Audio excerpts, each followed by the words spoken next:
When we give voice to God's word, we release the seeds of faith.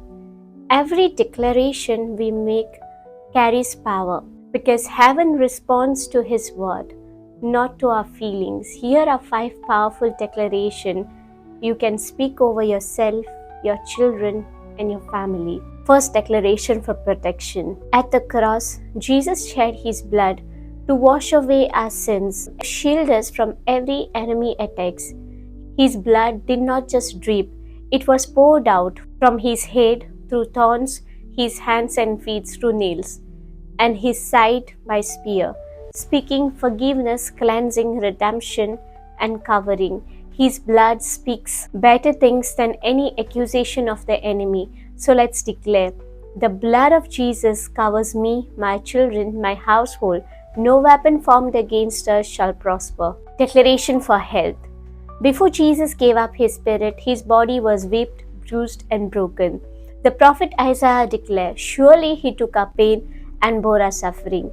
By His wounds we are healed. Isaiah 53 verse 4-5. On the cross, Jesus bore our sins in His body, carrying not only our guilt, but also our sickness, shame, and curse. Every lash of the whip tore His flesh so that every disease, pain, and weakness could be laid upon Him. His body was broken so that mine might be whole. Let's declare together, by the stripes of Jesus, I, my children, and my family walk in healing, strength, and wholeness. Declaration on our identity. At the cross, Jesus cried, my God, why have you forsaken me? He was treated as if He were the sinner, cut off from the Father, so that you and I could be treated as sons and daughters. He bore rejection so that you could receive adoption.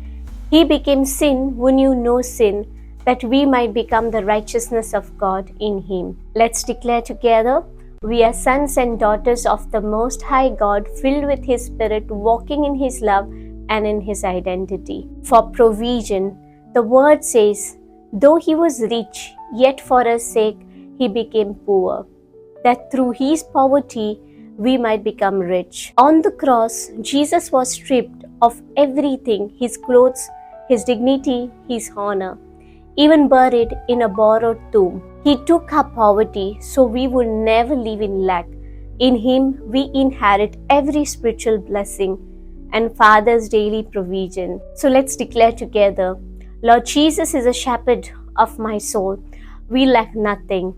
Jesus became poor for us, and at the cross, He took our lack so that we might live in His abundance. All our needs are supplied according to His riches in glory in Christ Jesus. For peace and guidance. On the night before the cross, Jesus said, my peace I give to you, not as the world gives. After the resurrection, He breathed on His disciples and said, receive the Holy Spirit. He took the punishment that brought us peace and gave us His Spirit as a helper, as a guide, as a comforter, as a best friend. Where His peace rules, fear cannot stay, and where His Spirit leads, confusion must leave. So let's declare together, the peace of Jesus Christ rules in our heart, and the wisdom of God directs every step of our life today. The peace of Christ, the peace of Jesus Christ rule in our hearts, and the wisdom of God direct every step of our family today. My dear brothers and sisters, when you give voice to God's word, you are sowing a seed of faith. Keep declaring, keep watering those seeds with thanksgiving, and watch God's word grow louder than every fact around you. Thank you, Jesus.